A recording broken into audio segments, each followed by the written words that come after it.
Du baust schon richtig lange Mocks, bist aber immer noch unzufrieden mit deinem Resultat, dir das gewisse Etwas fehlt, dann zeige ich dir in diesem Video, wie du deine Mocks ganz einfach auf das nächste Level bringst.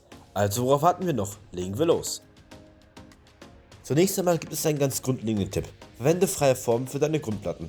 Was bedeutet das? Naja, du solltest auf quadratische Fundamente verzichten. Setze dazu einfach Wedges an die Baseballkanten. Das erzeugt eine spannende, abwechslungsreiche Kante und wertet extremst auf. Probier es aus. Natürlich gibt es auch weitere Möglichkeiten, solche Formen zu erzeugen, zum Beispiel über eine Slot-Technik, allerdings sind Wedges die günstigste und am leichtesten zu bebauende Variante. Und wo wir schon beim Thema Bebauen sind, achte darauf, dass du einige Elemente außerhalb des Grids platzierst. Das geht ganz einfach über eine 1x1er Plate und Tiles. Hier ein Beispiel. Ähnlich wie der erste Tipp bringt auch das Abwechslung in der Modell. In echt ist ja auch nicht alles gerade, oder? Nun folgt etwas ganz Wichtiges. Bepflanzung. Egal was du baust, Pflanzen sind enorm wichtig. Zum einen sorgen sie für mehr Realismus, zum anderen bringen sie aber auch Grün mit ein. Diese grünen Farbflecken sind sehr wichtig, da sie in allen Fällen auflockern. Diesen Tipp können wir somit verallgemeinern. Achte auf farbliche Abwechslung. Das müssen nicht gleich Komplementärfarben sein, es genügen zum Beispiel Tan-Gebäude mit Sandgreen und Tan-Gebäude mit Darktin. Deine Farbakzente. Der vierte Tipp ist etwas für die Fortgeschrittenen. Arbeite mit sämtlichen Arten von Winkeln. Wenn du Gebäude anwinkeln kannst, probier es aus. Wenn du Winkel in Häuser einbauen kannst, wieso nicht? Damit brichst du aus dem Grid aus und erzeugst mal wieder einzigartige Formen, die dein Mock ausmachen. Wie du mit Winkeln arbeitest, habe ich dir unter anderem in diesem Video hier gezeigt. Aber eine Sache, die in diesem Tipp wirklich jeder Anfänger umsetzen kann, ist die folgende. Bepflanzung mit Winkeln. Das geht ganz einfach. Dafür steckst du einfach Round Bricks mit kleinem Abstand zwischeneinander auf Hoses und darauf dann Blätter.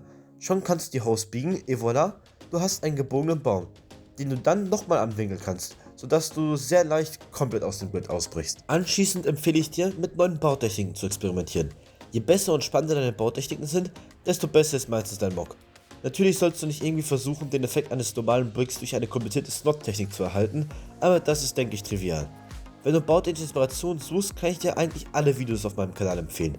Vor allem mal die Playlist Geniale Bautechniken, die du hier im i findest. Dort zeige ich dir in unter 60 Sekunden richtig geile Bautechniken. Der wichtigste Tipp ist allerdings, dass du auf Details achtest. Erstmal, was sind Details? Damit meine ich zum Beispiel Bepflanzung, Minifiguren, Mülleimer mit Müll, alles was einfach Leben in deine Stadt bringt. Dadurch wird dein Projekt lebendiger und es macht Spaß es zu betrachten, denn du findest immer etwas Neues zum Entdecken. Hier ein Beispiel. Eine Straße nach Slot-Technik gebaut. Bautechnisch sehr interessant und eine Straße auch nach Slot-Technik gebaut, aber mit Straßenschäden, Details. Welches besser? So, das waren dann 6 Tipps, die deine Mocks garantiert verbessern werden. Scheue dich nicht, sie umzusetzen. Hast du vielleicht noch andere Tipps bzw. haben dir diese hier geholfen? Dann lass mich gerne in den Kommentaren wissen. Bis dahin kann ich dir die bereits erwähnte Playlist mit den genialsten Bautechniken nur empfehlen. Oder wenn es doch lieber ein Stadtupdate sein soll, hier der Bau meiner Eisdiele.